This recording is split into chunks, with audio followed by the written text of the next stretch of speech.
Bom, você já parou para pensar que o mapa que você utiliza, ele é representado de forma plana, mas o mapa, de modo geral, ele é uma representação da superfície esférica. Então, como é que ele aparece de maneira plana na sua mão?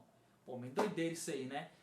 Pois é, esse processo, ele é um processo de grande importância, afinal de contas os mapas têm aplicabilidade, e para execução, para o desenvolvimento, para praticidade, né, desses mapas que nós usamos, surge essa técnica aí das projeções cartográficas, que ela tem sim esse objetivo de pegar o que é esférico e representar em um plano. E o grande ponto que a gente já tem que guardar aqui no início, quando se trata das projeções cartográficas, é que essa técnica ela vai minimizar as distorções, mas ela não vai impedir que elas ocorram, tá? Então sim, todos os mapas possuem deformações, eles não são precisamente precisos, digamos assim, tá bom?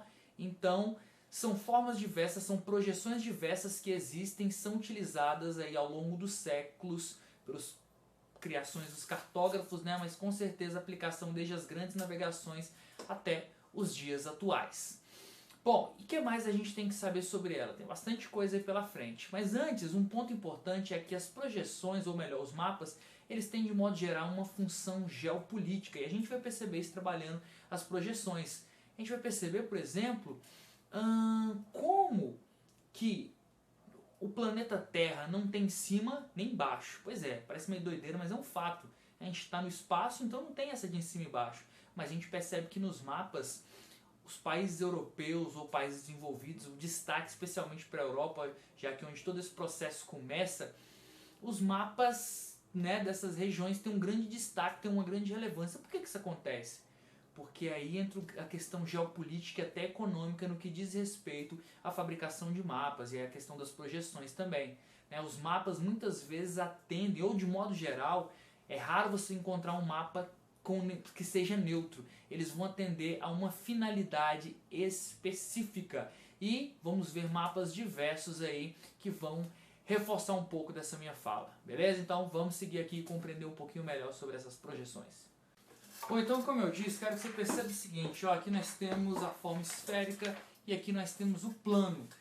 Dentro desse contexto da projeção, o nome é bem isso mesmo, a gente vai projetar, tá, essa representação, essa forma esférica aqui, representar ela no plano. Então, três formas geométricas vão se apresentar para esse contexto para a gente, a cilíndrica, cônica e plana ou azimutal, todas elas aí na tela para você.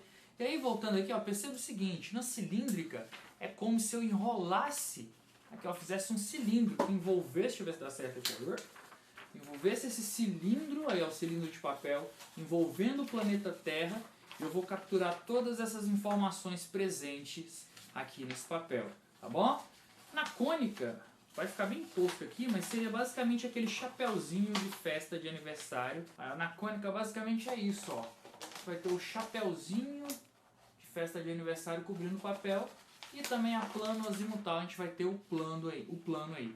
Bom, observe o seguinte, que cada uma dessas, elas vão apresentar características diferentes e níveis de detalhes também muito diferentes, né? Dependendo de como você emprega ou o seu desejo como cartógrafo, enfim. Bom, então eu falei até agora, aqui que existem formas geométricas distintas para poder representar o planeta e isso vai trazer diferentes níveis de observação ou de captação de informações, certo?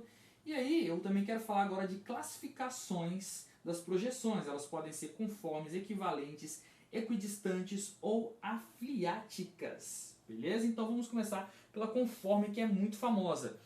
Tá, a projeção conforme é onde os ângulos são idênticos aos do globo, seja no mapa mundi ou também regional, tá bom? As formas terrestres são representadas sem distorção, porém, se liga nisso aí, com alteração do tamanho de suas áreas. Observe nesse mapa aí o tamanho da Groenlândia, por exemplo, e o tamanho do território brasileiro ou o tamanho da Europa. E aí entra na questão geopolítica da coisa, que foi um cartógrafo europeu que desenvolveu essa projeção, famosa projeção de Mercator, tudo bem? De um belga, e muito usual e destaque para a Europa, e reforça a questão que eu comentei com vocês, tá bom? Observem, quanto mais você se afasta do Equador, maior, da linha do Equador, que é o ponto de encontro, né?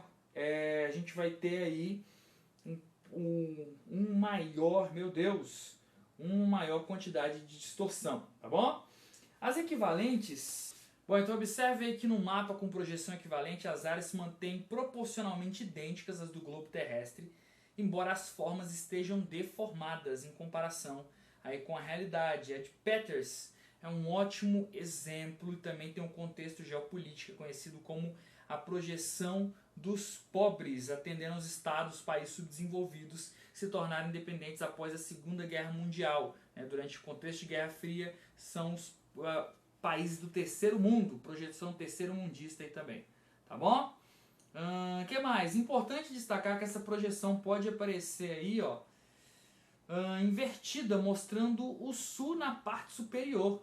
Então é justamente para mostrar, para reforçar o sul numa posição de destaque, fazendo um forte atrito, uma forte ação aí no que diz respeito às posições de que o norte apenas que está em cima, de que o norte se sobressai.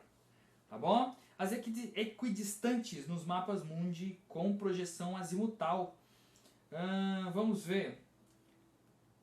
A representação das distâncias entre as regiões, você observa aí que ela é precisa.